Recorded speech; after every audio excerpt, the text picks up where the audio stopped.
There are 4 types of clients. The first is what I call cheap clients. Cheap clients. How many of you have some cheap clients? And what are they like? They want you to lower your commission.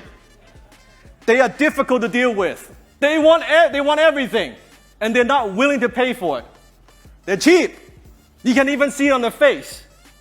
They look like this. They're cheap, tight, right?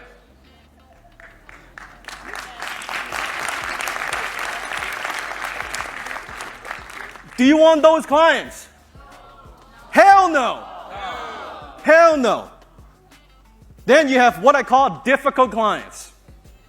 Oh yes, difficult clients. What are they like? They ask for a lot. And doesn't matter what you do, they're not happy. You go the extra mile for them. You do extra work.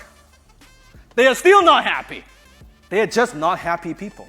It's like they're having a bad day and they're trying to make your day worse. How many have some of those clients? Okay, difficult clients. Then you have what I call sophisticated clients. Sophisticated clients. These are the clients, when they talk to you, they have done the research. They know the neighborhood, they know the house that they want. I want how many bedrooms, how many bathrooms, this is what I want. They're very clear, they've done the research.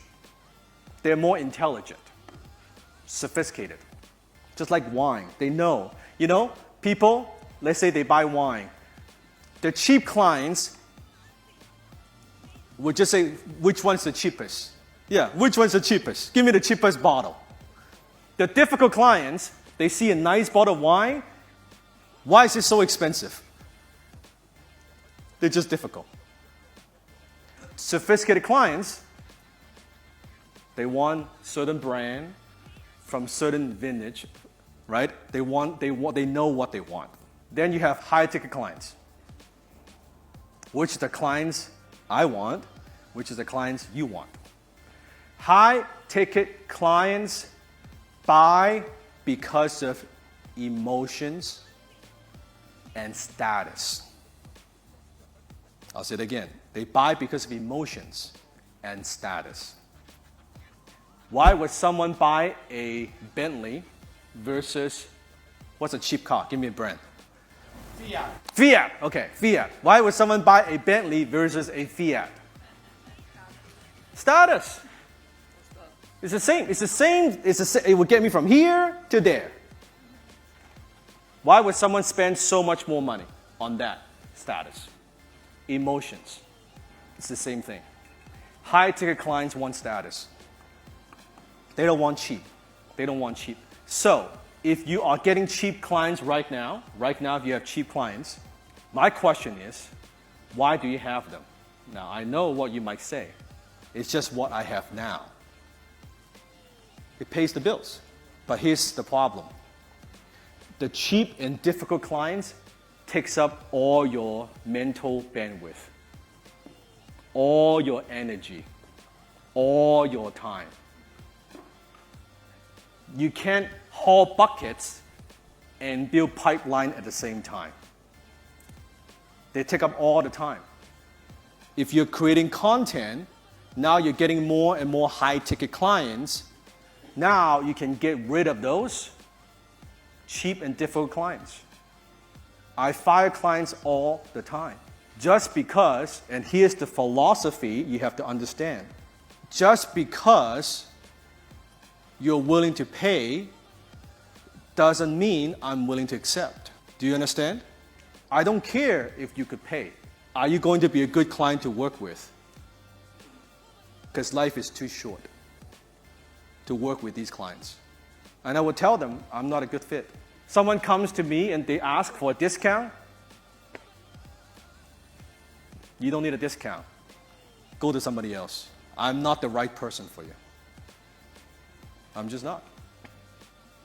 It's too short. Life is too short.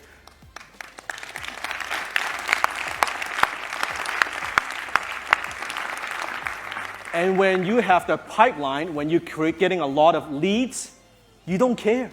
Next. This person says no, I got 20 more people to talk to. I don't have time. It's like exactly like this. But when you don't have enough leads, you're worried. Like, oh, if I lose this one, when am I going to get the next one? You think Ryan worries?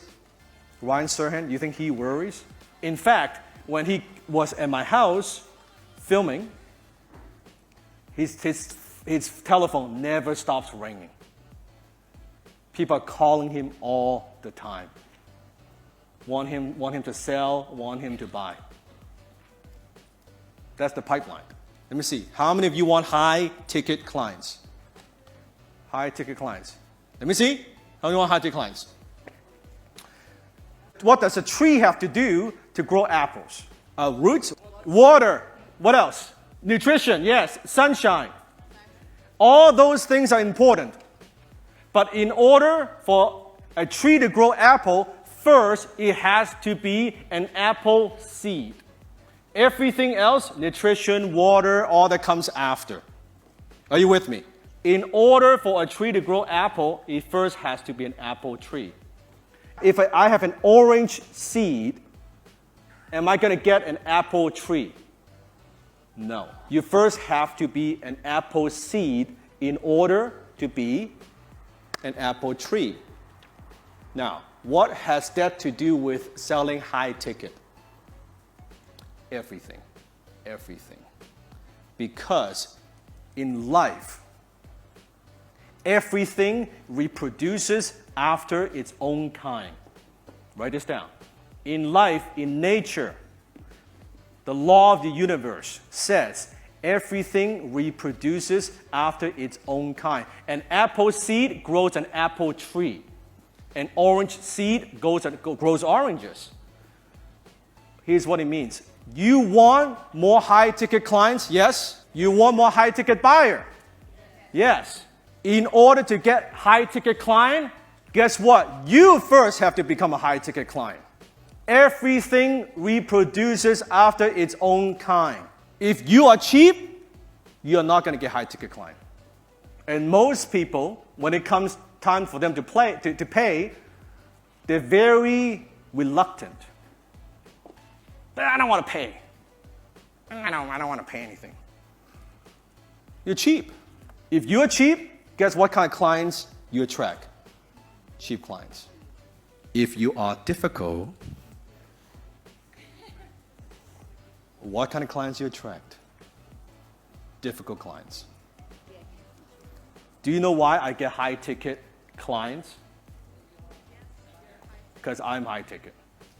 It's very simple. It's a law of nature. To be a high-ticket broker, you have to be a high-ticket buyer yourself. Because you would then know the psychology of high-ticket client. Why would they spend $500 on a pair of glasses? Why would they spend $3,000 on a suit? How does that work? Because wealthy clients, high-ticket clients, they want to know you understand them. Do you appreciate quality? Do you understand my needs as a high-ticket client? They could see it. It makes a difference. Everything is all in an investment. Because this business, in the real estate business, you don't make anything. We're the middle person. We don't control the product. We are not manufacturers. We are not making something. What we are is we are facilitator of transactions. So really, all we have is you. That's it. We don't control the product. We don't control the money.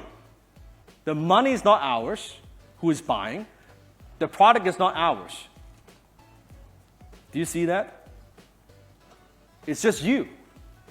You are the product. There's nothing else. You're selling you. Why would they hire you and not someone else? If you understand them.